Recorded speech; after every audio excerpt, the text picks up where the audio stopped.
সময় একদিন আসবে যেদিন ইঁদুরের গর্ত আপনারা খুঁজে পাবেন না, আর ঠিক তাই হয়েছে। তরুণ প্রজন্মকে আমাদের সামনে এগিয়ে নিয়ে যেতে হবে। তারা 7 সেকেন্ডে ডিসিশন মেক করতে পারে। আজকে তাদের কাছে যে পরিমাণ তথ্য রয়েছে, তারা যে পরিমাণ জ্ঞান রাখে, যে পরিমাণ ডিসিশন মেক করতে পারে, বহু অ্যানালগ বুদ্ধিজীবীর কাছে তার নেই। হ্যাঁ, দেশ গড়ার জন্য আপনাদের কাছে ভালো কোনো কথা থাকে তাহলে অবশ্যই এই ছেলেদেরকে আপনারা সহায়তা করুন, দেশ গঠনে ভূমিকা রাখুন, দেশকে নূতন করে আমরা সাজিয়ে সকলকে ভূমিকা রাখতে হবে বলে আমি মনে করি। সংগ্রামী বন্ধুগণ, এটা বক্তৃতার জায়গা নয়, আমি বুঝি আজকে অনুভূতির জায়গা।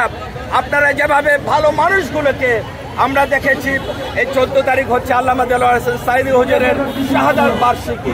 তার মতো একজন ভালো মানুষ যে চেতনা তিনি অনুভব করতেন, যে চেতনা মানুষকে দিয়ে গিয়েছিলেন জেগে ওঠার জন্যে, কোনো ভয় করেননি, একমাত্র স্রষ্টা ছাড়া আর কাউকে তিনি ভয় করেননি।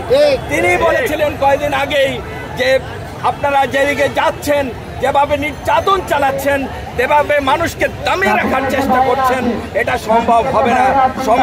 সময় একদিন আসবে যেদিন ইঁদুরের গর্ত আপনারা খুঁজে পাবেন না, আর ঠিক তাই হয়েছে। সুতরাং আমি যে কথাটি এখানে স্পষ্ট বলতে চাই, আজকের এই তরুণ প্রজন্মকে আমাদের সামনে এগিয়ে নিয়ে যেতে হবে। তাদেরকে তাদের কাজ করার জন্য, প্রতিভা বিকাশের জন্য তাদেরকে সুযোগ করে দিতে হবে।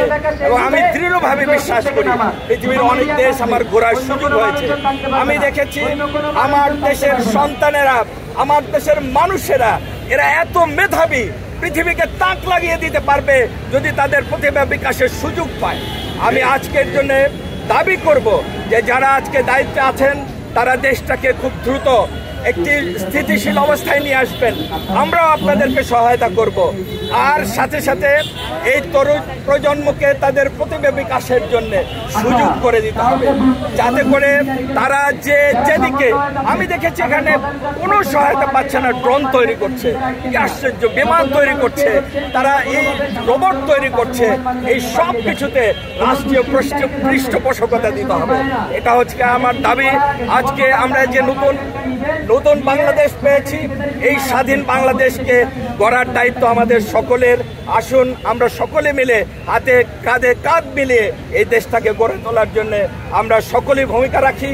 যে যতটুকু জানি, যে যতটুকু বুঝি, যে যতটুকু পারি, ততটুকু দেশের স্বার্থে, জনগণের স্বার্থে, আমাদের নতুন প্রজন্মের স্বার্থে, তাদেরকে গড়ে তোলার স্বার্থে আমরা ভূমিকা রাখি। আল্লাহ আমাদের সেই সুযোগ করে দিন এবং এই জমিনটাকে আমাদের সকলের জন্য কল্যাণকর করে দিন। এই আহ্বান রেখেই আমি আমার কথা শেষ করছি।